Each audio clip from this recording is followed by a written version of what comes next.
Bismillahirrahmanirrahim. Assalamualaikum warahmatullahi wabarakatuh.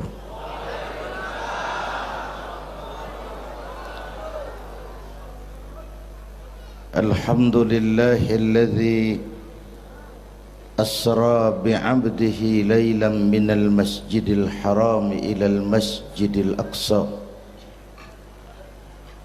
Wassalatu wassalamu ala Sayyidina Muhammadin wa ala alihi wa ashabihi ahli sidqi wa tuqa, amma ba'du. Para ulama, para habaib yang saya muliakan, wabil khusus Fadilatul Mukarram Sahibul Bait Kiai Haji Uji Turtusi, yang terhormat Bapak Wali Kota Tangerang Bapak Haji Wahidin Halim, hadirin hadirat ma'asyiral muslimin yang saya cintai.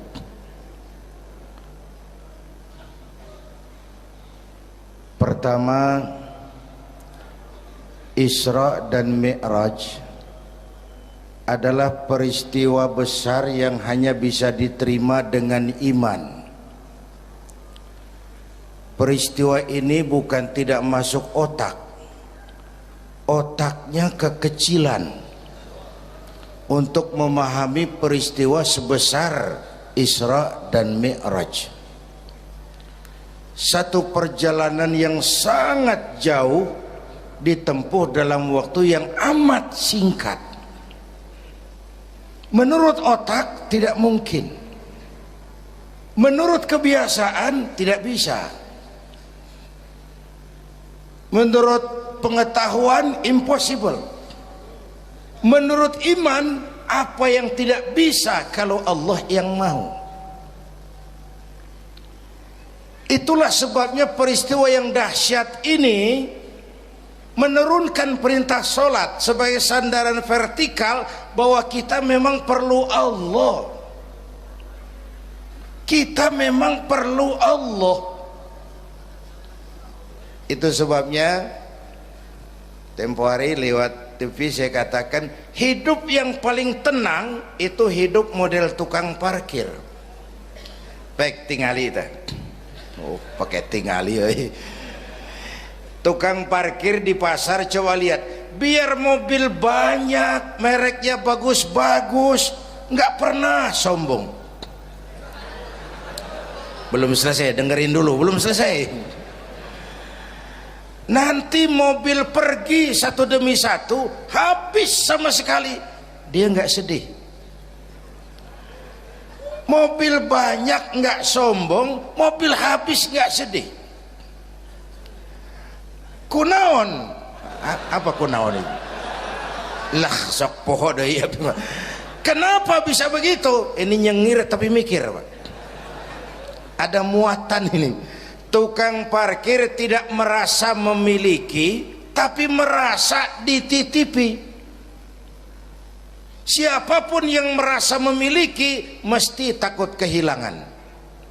Tapi kalau merasa dititipi, jabatan, harta, anak, istri, itu semua sekadar titipan, hiduplah seperti tukang parkir. Pertama, titipan tidak boleh bikin kita jadi sombong.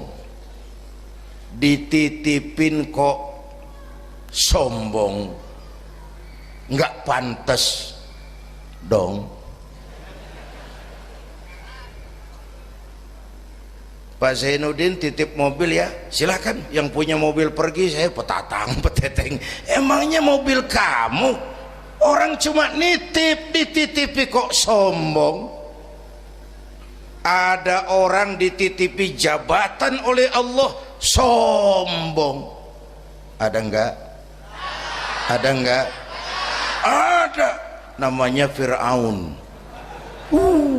Tuh pejabat-pejabat sombong anak buah Fir'aun semua.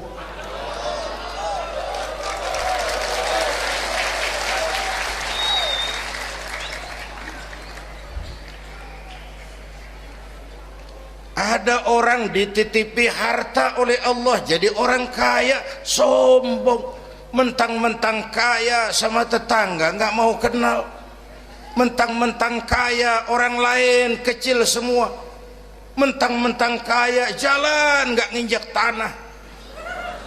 Kuntilanak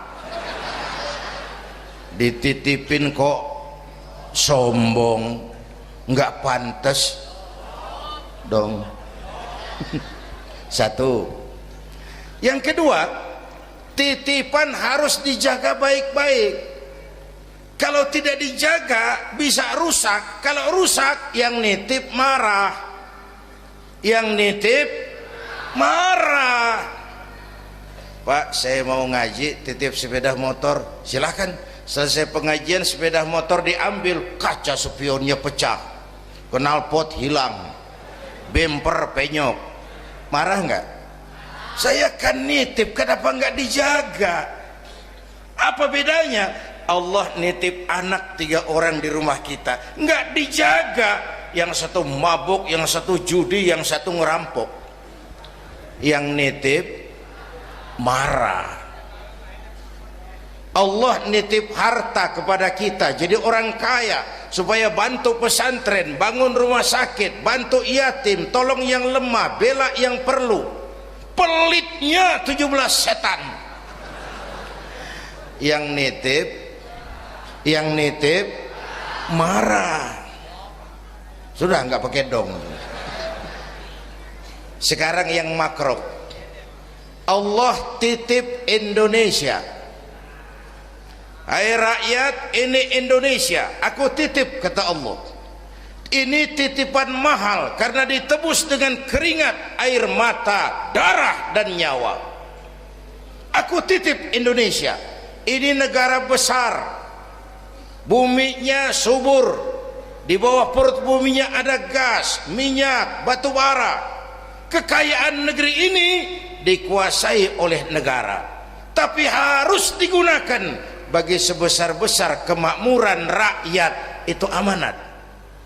Disalahgunakan, dikorupsi, yang nitip ini kan musim din-din ini lagi nggak enak bulan-bulan ini nih. Nazarudin, Syarifudin, yang ceramah Zainuddin lagi ini.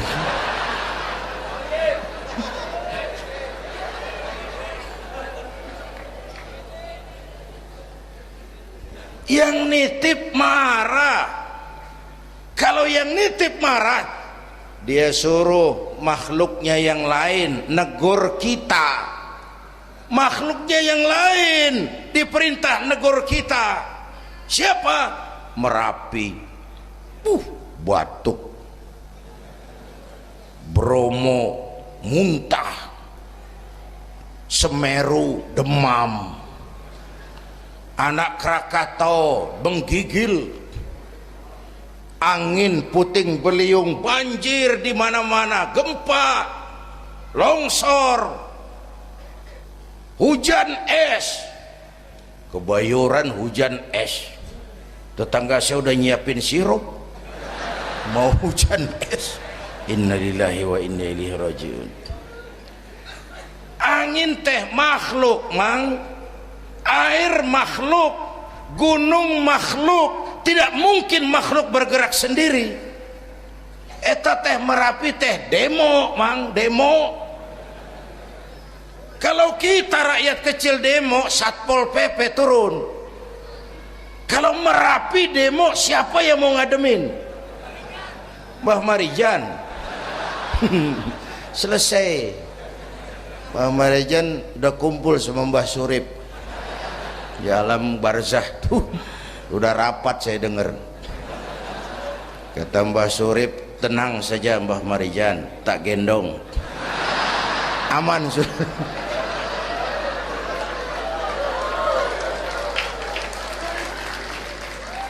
Apa artinya ini? Kita perlu Allah, kita perlu Allah. 100 tahun kita bangun, selesai oleh gempa 5 menit. Itu Jepang negara maju, dihantam gempa, lumpuh 9,2 Richter. Belum selesai tsunami, gelombang laut 10 meter naik ke darat. Masih belum selesai, reaktor nuklir bocor, radioaktif gentayangan merenggut nyawa, terutama yang di Daiichi dan Fukushima. Fukushima tahu kan? Itu dari Cikupa ke kanan. Ya, dekat-dekat situlah.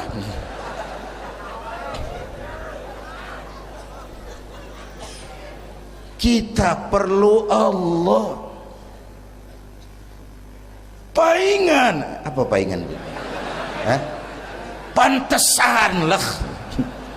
Pantesan orang yang paling bersih hatinya Rasulullah, orang yang paling baik akhlaknya Rasulullah, orang yang sudah dapat jaminan ampun atas segala dosa Rasulullah. Tapi baginda Rasul kalau sholat malam bengkak kakinya karena rajin sujud. Saya perlu Allah. Dosa sudah diampuni, akhlak paling baik, hati bersih, tapi kalau sholat malam kakinya bengkak karena rajin sujud. Allahumma sholli alaihi. Saya tahu di pasar Kemis juga banyak yang kakinya bengkak.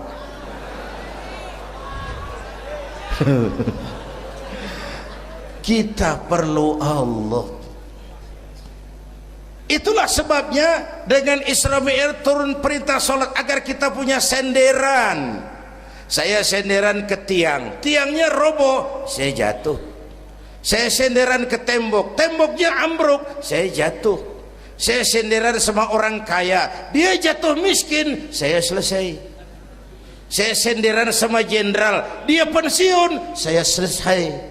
Tapi kalau saya senderan kepada Allah, Allah tidak akan pernah miskin, tidak akan pernah berkurang kekuasaannya, tidak akan pernah lumpuh, dan seterusnya. Karena itu memperingati Isra Mi'raj, ayo dengan semangat memantapkan keimanan. Ini zaman entertain, orang pada pinter bikin bungkusan. Hati-hati sekarang banyak minyak babi cap onta. Sekarang ini kiai sama dukun tipis bedanya. Tuh kalau muncul di TV kadang-kadang kita bingung, kiai apa dukun sih? Pemburu hantu pakai sorban, ntar kiai gue suruh pakai helm. Atribut aja udah kacau sekarang. Ini zaman entertain, orang pandai bikin bungkusan. Maka kembali kepada ajaran agama, kita harus disiplin. Semua konsep agama muaranya disiplin. Syahadat apa? Disiplin akidah. Saya bersaksi tidak Tuhan selain Allah. Kalau begitu, saya tidak akan menyembah kecuali hanya kepada Allah. Saya tidak akan menyekutukannya dengan sesuatu pun. Lalu saya bersaksi Nabi Muhammad utusan Allah. Kemudian Nabi terakhir. Lalu tidak ada Nabi sesudah beliau. Harga mati, titik. Disiplin. Berapa kali kita sudah dibohongi Nabi pandemi palsu. Mulai dari Ahmad Musodik, ya, pelatih badminton jadi Nabi. Innalillahi wa inna ilaihi.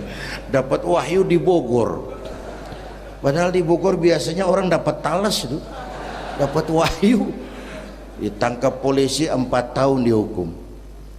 Selesai dia rancai kek Bandung, namanya Zayuti, tukang cukur. Ngaku dapat wahyu jadi nabi lagi, dan anehnya ada aja yang ikut. Selesai lalu pindah ke Jakarta, Lia Edan, ngaku Jibril, ditangkap di polisi, dihukum 2 tahun, 3 bulan lalu sudah bebas. Ditangkap, paling hebat polisi kita itu. Bukan cuma teroris, Jibril. Di mana di dunia ada polisi nangkap Jibril kalau bukan?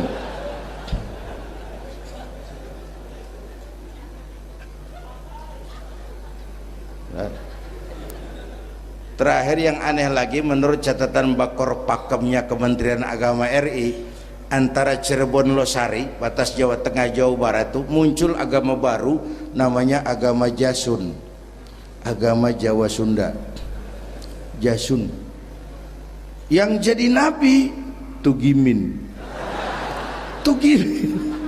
Saya bilang ini jangan jadi nabi, jadi kiai juga kurang angker kok nih. Al Mukarram Bapak Kiai Tugimin nggak ngangkat loh itu. Yang gak enak selawatnya. Kalau kita kan nikmat tuh tadi, ya Habibi ya Muhammad, asyik rasanya itu. Coba ganti sama yang tadi, nggak serem Pak. Ya Habibi ya Tugimin, nggak enak tuh, nggak enak. Saudara-saudara, di Isra Mi'raj ada potret. Ketika di Masjidil Aqsa, malaikat Jibril datang nemui baginda Nabi, bawa 2 gelas minuman, arak, susu. Ya Muhammad, pilih, ambil, minum. Mantap, tidak ragu-ragu, Nabi mengambil gelas yang isinya air susu. Dengan bismillah beliau minum. Selesai minum, kata malaikat Jibril, "Shaddaqta ya Muhammad, laqad asabtal haq." Kau benar Muhammad, pilihanmu tepat. Emangnya kenapa Jibril? Kalau arak yang kamu pilih, kamu ambil, kamu minum, habis umatmu jadi pemabuk semua. Ini potret Pak. Itu yang tiap hari kita hadapi, yaitu arak, susu, benar, salah, hak, batil, ma'ruf, munkar, halal, haram. Hati-hati, jangan salah pilih, karena ini zaman entertain. Banyak minyak babi cap onta. Kalau minyak onta cap babi itu masih halal. Ini minyak babi cap onta, kita terpedaya ngelihat merek onta. Iya mereknya onta, gambarnya onta, isinya minyak babi. Berapa bulan yang lalu ada penyanyi pencipta lagu mati, namanya Ari Bowo. Masih ingat lagunya? Bercerita tentang madu di tangan kananmu, racun di tangan kirimu. Kalau itu situasinya, memilih tidak sulit. Kenapa? Alamat jelas, madu di kanan, racun di kiri. Masa ambil yang di kiri? Goblok amat. Si amat saja tidak goblok. Sekarang ini alamat dibikin samar. Madu di mana, racun di mana tidak jelas. Lebih celaka lagi sekarang, banyak racun bermerek madu. Banyak racun bermerek madu. Kita terpedaya, terpesona, terpukau, akhirnya salah pilih. Maka resepnya jangan jauh dari ulama, makmurkan majelis taklim. Ini zaman entertain, orang pandai bangun pencitraan. Tuh, satu hal pertama yang ingin saya sampaikan. Iya, saya lihat jam doang. Sampai pagi, Beb. Yang kedua, ketika perjalanan dimulai, ada suara dari sebelah kanan, Muhammad berhenti sebentar. Jangankan berhenti, menoleh saja tidak. Kanan selamat dari kiri, Muhammad berhenti sebentar, menoleh pun tidak. Kanan kiri selamat dari arah depan. Ada perempuan tua, pakaiannya menyolok, lipstiknya tebal, nenek-nenek pakai blue jean. Muhammad berhenti sebentar, menoleh pun tidak. Sudah lewat, kata malaikat Jibril, untung kamu tidak menoleh Muhammad. Kenapa Jibril? Panggilan kananmu Yahudi, kalau kamu menoleh umatmu cenderung Yahudi. Panggilan kirimu Nasrani, kalau kamu menoleh umatmu gandrung kepada Nasrani. Itu perempuan tua dengan pakaian menyolok, itu dunia Muhammad. Dunia teh sudah tua, tapi karena dipoles, dibangun, dipoles, dibangun, dibangun, dipoles, orang nggak terasa kalau dunia sudah tua. Berebut harta, berebut warisan, sama juga berebut nenek-nenek. Makan habisin. Ini perjalanan, ini pun potret. Panggilan Yahudi, panggilan Nasrani, panggilan dunia, materialisme, hedonisme, berat sekarang ini. Berapa malam lalu saya masuk Serpong. Saya senang lihat Serpong berubah jadi kota satelit, bangunannya bagus-bagus. Saya telisik, sekolahnya Don Bosco, Santa Maria, Santa Ursula, gerejanya mbahnya gereja dibangun di pojok itu. Serpong. Awas panggilan Nasrani. Saya masuk Bekasi, Sukmajaya, sekolahnya Yayasan Penabur, mulai dari TK sampai perguruan tinggi, gerejanya besar. Awas panggilan Nasrani. Bahkan di Karawang mereka sudah bangun kuburan mahal.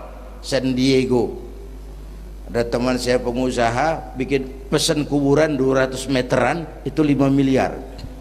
Karena tanahnya berbukit, bergunung, indah, dan malaikatnya rada baik. 5 miliar.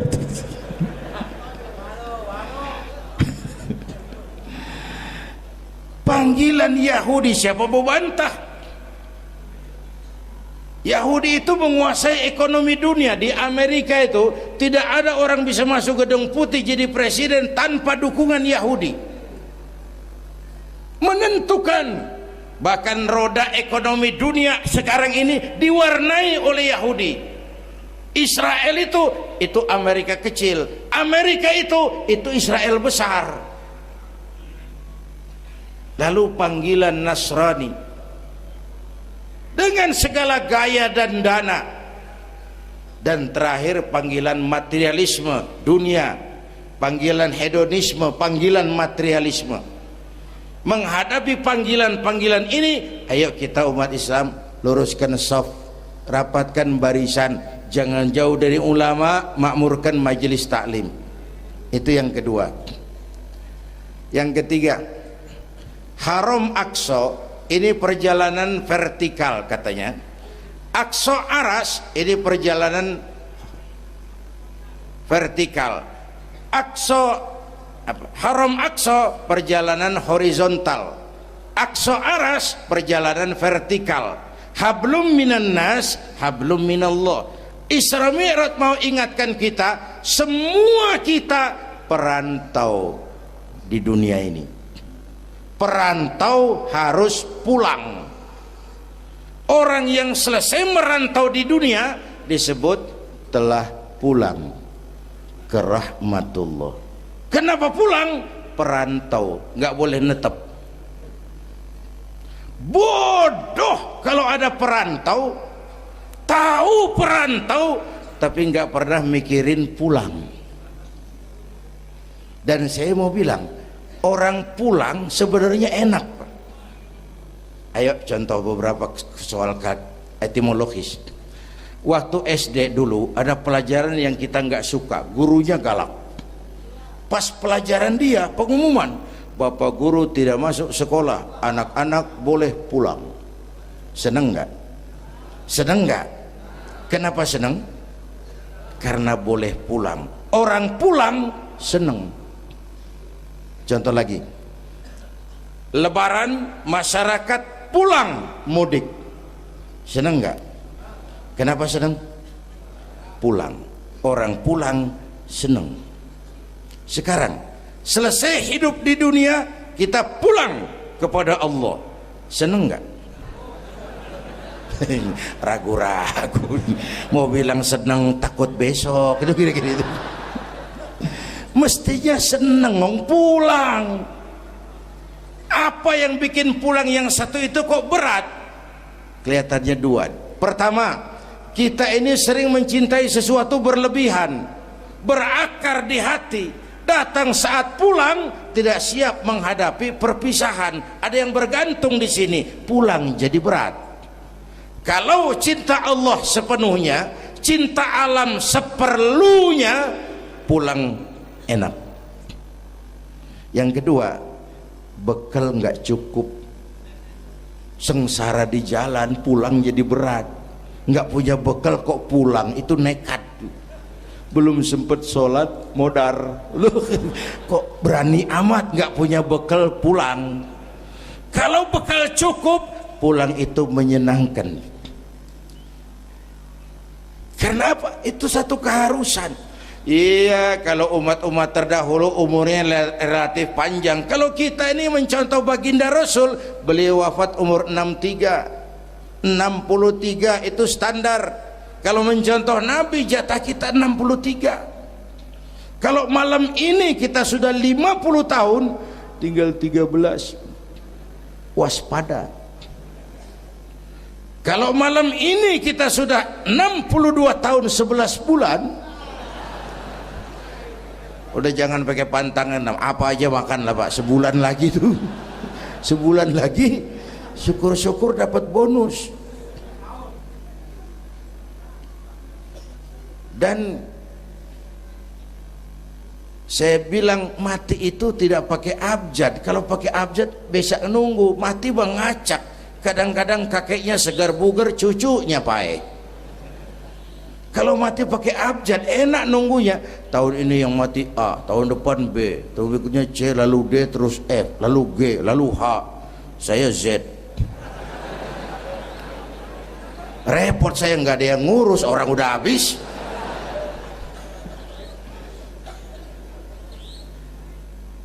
Bapak Ibu hadirin, malah aneh. Jam 6 pagi sopirnya mati. Jam 10 siang, 4 jam kemudian Mbah Suripnya yang mati. Sebelum mati dia pesan sama teman saya W.S. Rendra, Mas, saya kalau mati tolong dikubur di bengkel teater Depok. Monggo, dikubur sama Rendra. Belum seminggu Rendranya ngikut, mati. 1 bulan sebelum Rendra, lebih dahsyat lagi, Michael Jackson mati. The King of Pop, raja pop dunia, mati. Apalagi penyanyi keroncong, lebih mati lagi. Ada hidup sesudah mati, ada akhirat sesudah dunia. Semua kita perantau, dan perantau harus pulang. Bapak Ibu hadirin yang saya hormati, oleh karena itu, dengan semangat itu, ayo kita tingkatkan ibadah kepada Allah Subhanahu. Penutup, Isra Mi'raj itu filter. Setelah terjadi peristiwa itu kelihatan, yang beriman makin mantap, ini golongan Abu Bakar Siddiq. Yang kafir makin kurang ajar, ini golongan Abu Jahal, Abu Lahab, Abu Sufyan, dan abu-abu lain kumpul di situ. Yang ragu-ragu kafir lagi. Ini kristalisasi. Maka dengan memperingati Isra Mi'raj ditambah dengan semangat sholat berjamaah, ayo kita jaga kesatuan, persatuan, kerukunan, dan kekompakan. Bapak Ibu hadirin yang saya hormati, saya bersyukur walaupun belum pernah hadir, tapi saya tahu tiap minggu pagi pengajian Kiai Uci ini dibanjiri oleh jamaah.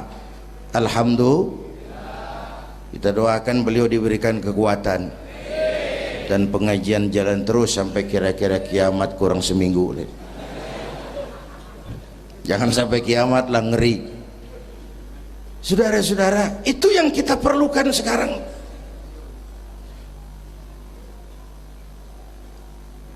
Menjaga semangat kebersamaan seperti diajarkan di masjid ini. Coba tingali akhlak masjid. Siapapun masuk masjid, copot sendal, buka sepatu. Kenapa? Tidak ada warga kelas 1 di sini. Semua sama di depan Allah. Ini masyarakat yang mau kita bangun. Lurah masuk masjid, buka sepatu, rah. Camat masuk masjid, buka sepatu, mat. Wali kota masuk masjid, buka sepatu. Ini Pak yang ngomong dia tuh. Sembarangan tak.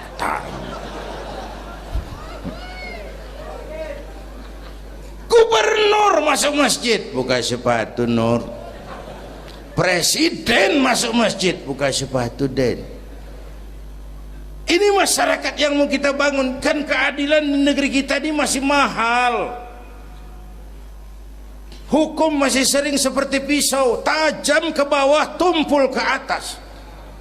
Kalau yang kecil salah, hukum cepat-cepat ditegakkan. Yang besar salah, cicing wae, pura-pura tenyaho. Itu yang melukai rasa keadilan.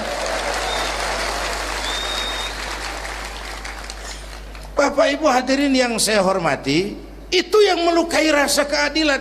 Kalau mau lapor kehilangan ayam, itu harus jual kambing. Ingin menang berperkara, jual sapi.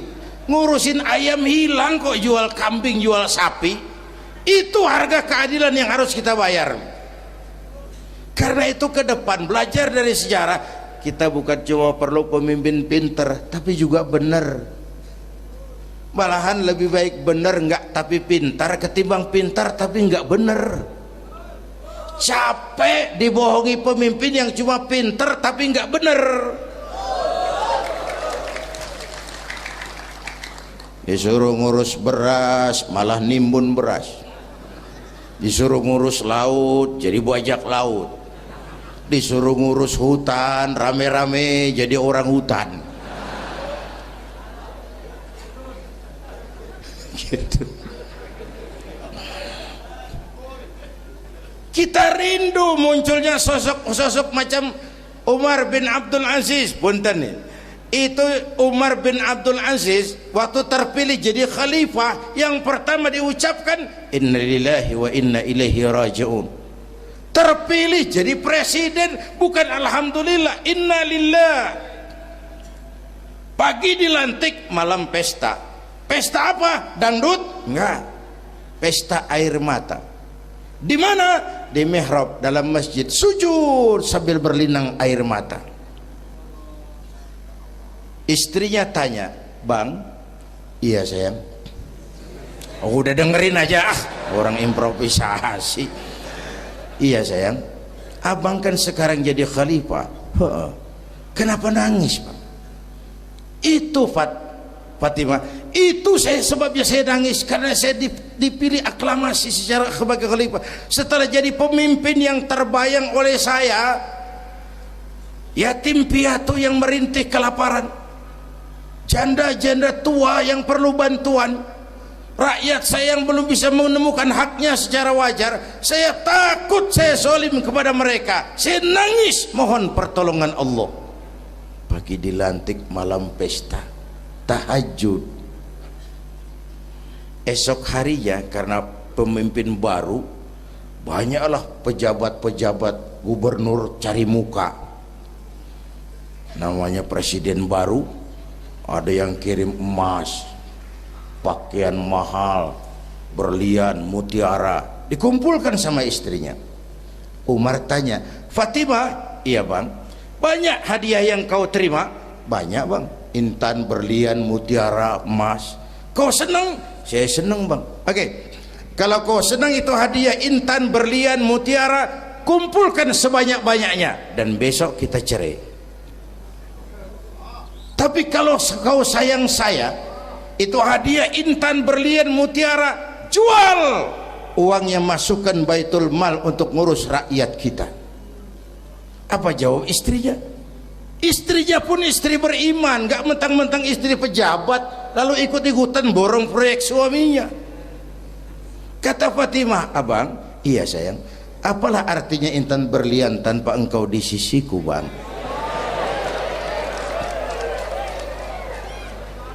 Jual sajalah, jual untuk ngurus kepentingan rakyat. Yang nyata-nyata hadiah pribadi dijual ngurusi rakyat. Jangan yang sudah nyata-nyata milik rakyat masih disunatan.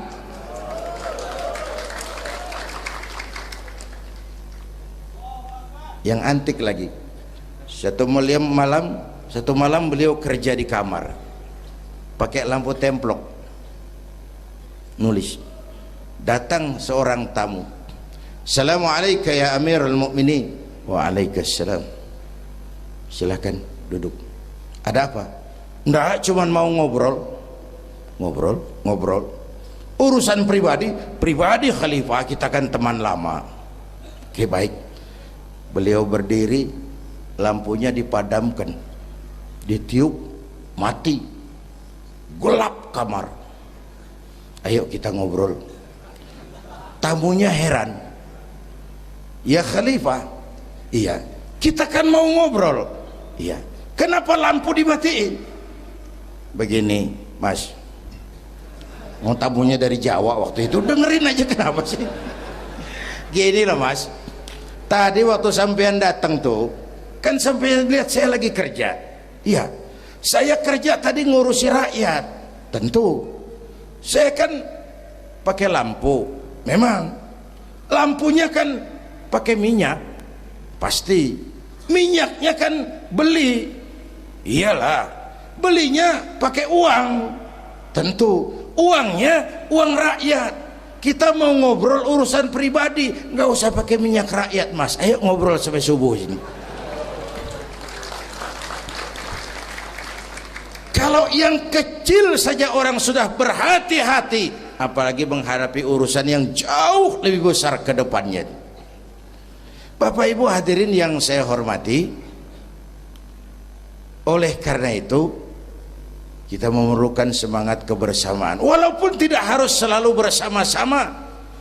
Ini adalah potret terakhir. Baginda Nabi di awal-awal perjuangan didampingi 5 figur utama. Pertama, Nabi punya Sayyidina Abu Bakar Siddiq. Ini sahabat merangkap mertua, orang tua bijaksana, tempat Nabi tukar pikiran. Kampung itu enak kalau ada yang dituain. Yang kedua, beliau punya Umar bin Khattab, Al-Futuhat Al-Islamiyah, imam tapi jenderal, jenderal tapi imam, gagah, berani untuk Islam. Selesai? Belum. Yang ketiga, Nabi punya Utsman bin Affan, pengusaha tapi santri, penyandang dana. Umat akan maju kalau banyak punya Utsman. Yang keempat, Nabi punya Ali bin Abi Thalib, tokoh muda tapi intelek. Yang kelima, beliau punya Khadijah binti Khuwailid. 5 figur utama bahu membahu membantu perjuangan Nabi. Begitulah kita berjuang, mesti punya segala hal, mesti punya senjata yang namanya golok, gergaji, pisau, silet, harus punya. Kapan makainya, lihat lawannya. Yang kamu hadapi apa? Kumis Pak, silet turun. Yang kamu hadapin apa? Akar kayu nangka Pak, kampak maju. Ini kita sering emosi, nggak para rugu. Yang dihadapin kumis, kampak yang maju. Urusan nggak selesai, bibir bongkar Pak. Anak-anak muda nggak cukup dibakar emosinya, berani harus, nekat jangan. Berkorban siap, konyol nanti dulu. Mati syahid ayo, mati sangit jangan. Berani sama nekat tipis loh bedanya. Berani harus, nekat jangan. Berkorban siap, konyol nanti dulu. Bapak Ibu hadirin yang saya hormati, dengan semangat kebersamaan saya yakin kita bisa berbuat lebih banyak. Inilah barangkali sekelumit ikut tasyakur saya, mudah-mudahan ada manfaatnya buat kita semua. Lebih kurang mohon maaf. Usikum wa iyaya bitaqwallah. Aqulu qawli hadza wassalamu alaikum.